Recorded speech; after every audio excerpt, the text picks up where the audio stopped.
Canberra, where the Finance Minister Matthias Cormann is speaking. Long-standing unfunded spending promises the day after David Feeney was unable to explain whether Labor would still deliver on them. If it hadn't been for that embarrassing David Feeney interview, Labor would still be misleading families around Australia into believing that a re-elected Labor government would restore the school kids bonus and that a re-elected Labor government would reverse changes to the pension asset test. The reason why David Feeney was asked these questions by David Speers a few days ago about the school kids bonus and the pension asset test is because we confronted Labor with the massive multi-billion-dollar cost to the budget bottom line of up to $67 billion of all of their past promises and statements. The question for Bill Shorten is really, what other unfunded spending promises that you have made so far will you have to walk away from? Do Australians really have to wait for the next David Feeney interview to find out the truth about Labor's unfunded spending promises? The truth is that even on the most generous interpretation of Labor's past promises and statements, they have a massive multi-billion-dollar budget black hole. What that means is that they can either not deliver on their promises and they will have to walk away from other promises the same way as they have walked away from the school kids bonus and the changes to the pension asset test, or they will have to increase taxes, which would hurt our economy, which would hurt jobs and growth. Happy to take questions. There's no indication that Labor made that call after the Feeney interview was made. Shorten obviously said it was after PIFO, so where are you getting that from? Firstly, PIFO was a week before, and PIFO, the numbers in PIFO, of course, were the exact same numbers as the numbers in the budget, even 2 weeks before that. Bill Shorten made the decision to walk away from his long-standing promises to restore the school kids bonus, to reverse changes to the pension asset test, the day after David Feeney was unable to explain what the status of these unfunded Labor promises was. He has admitted today that he made the decision on Thursday. The embarrassing interview by David Feeney was the day before. We all know that Bill Shorten only made that decision because he was confronted with the fiscal reality. He was confronted with the fiscal recklessness of these unfunded spending promises that Labor had made in the past. Just to demonstrate how rushed and how panicked and how chaotic that decision was by Labor. As late as Friday morning, Labor was still running a petition, an online petition, attacking the government for changes to pension asset test arrangements, which Labor had decided by then to support. Labor has been running petitions against our decisions in relation to the school kids bonus and pension asset test arrangements until late this week, after they've already made the decision to actually support the decisions that the government has made. There is only one reason why Bill Shorten decided to admit publicly that Labor wouldn't be able to deliver on these promises in relation to the school kids bonus and the pension asset test arrangements, and that is because when David Feeney, his frontbencher, was confronted with the fiscal reality, was confronted with the fact that these promises were unfunded in the budget, it is only after that that he decided to come clean. It is only after that that he decided to fess up. What is important today is that Bill Shorten explains to the Australian people what other unfunded promises that he's previously made that he will have to walk away from, because he cannot deliver promises that are not funded unless he proposes to increase taxes by even more. The thing we've got to remember, Labor has already said that they would increase taxes by more than $100 billion over the next decade compared to the policy positions adopted by the government. That would hurt jobs and growth. It would lead to less opportunity for people around Australia to get ahead. But even after more than $100 billion in additional taxes over the next decade, Labor still has a massive multi-billion-dollar budget black hole. Labor still has a budget position that is much worse than what it is on the indications in PIFO.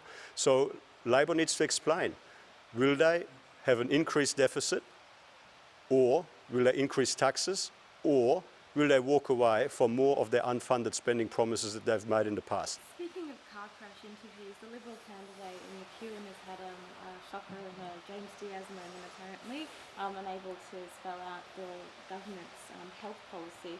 Is the campaign fraying at the edges already? Our position when it comes to Medicare is very clear. Our performance when it comes to Medicare is there for all to see. Bulk billing rates under the coalition are higher than they were under Labor. Bulk billing rates for GP services in particular are higher than they were under Labor, running at about 85%.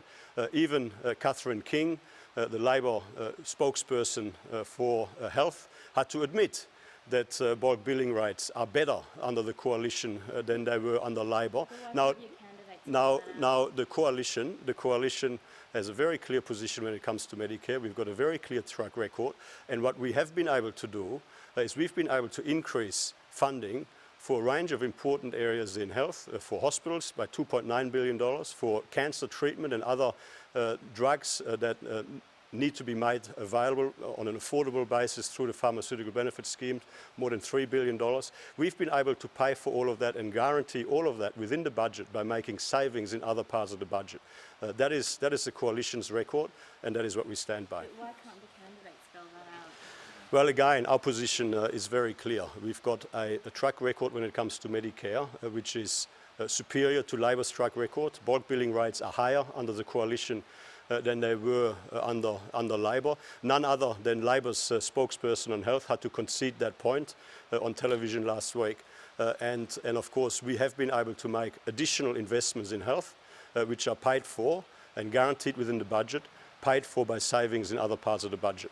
Minister, as a migrant yourself, what do you make of Bill Shorten's comments that Australia has a problem with entrenched racism? Do you agree with them?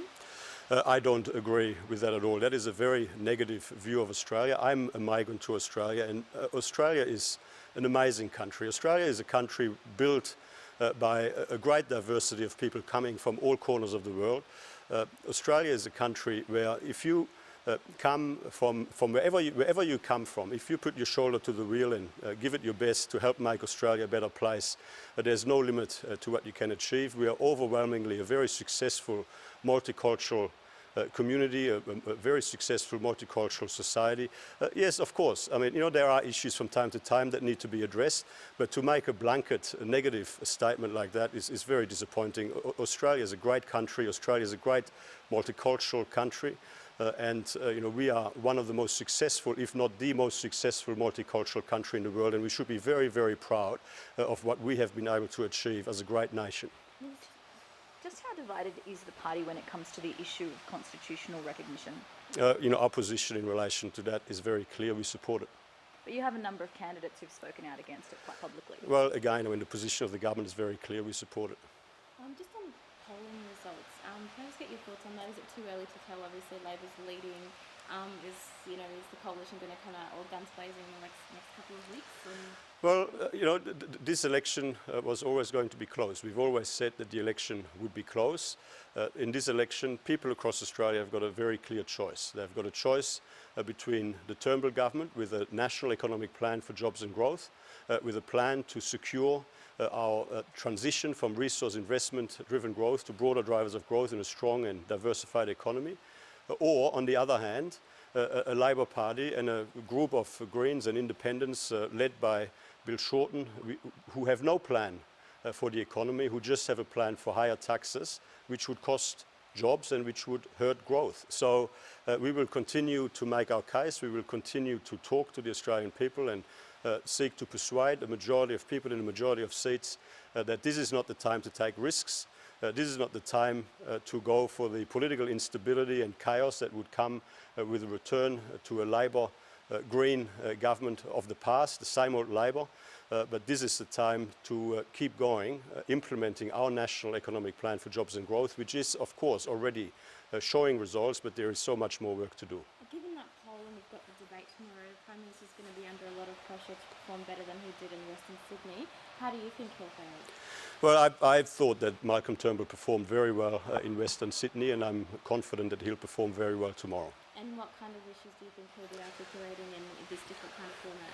Well, Malcolm Turnbull tomorrow, as he has as he has every single day, will be talking about our national economic plan for jobs and growth and why it is so important for us to continue to implement our plan for jobs and growth as we seek to secure the successful transition of our economy from resource investment driven growth to a more diversified, strong new economy. Thank you. Thank you, Minister.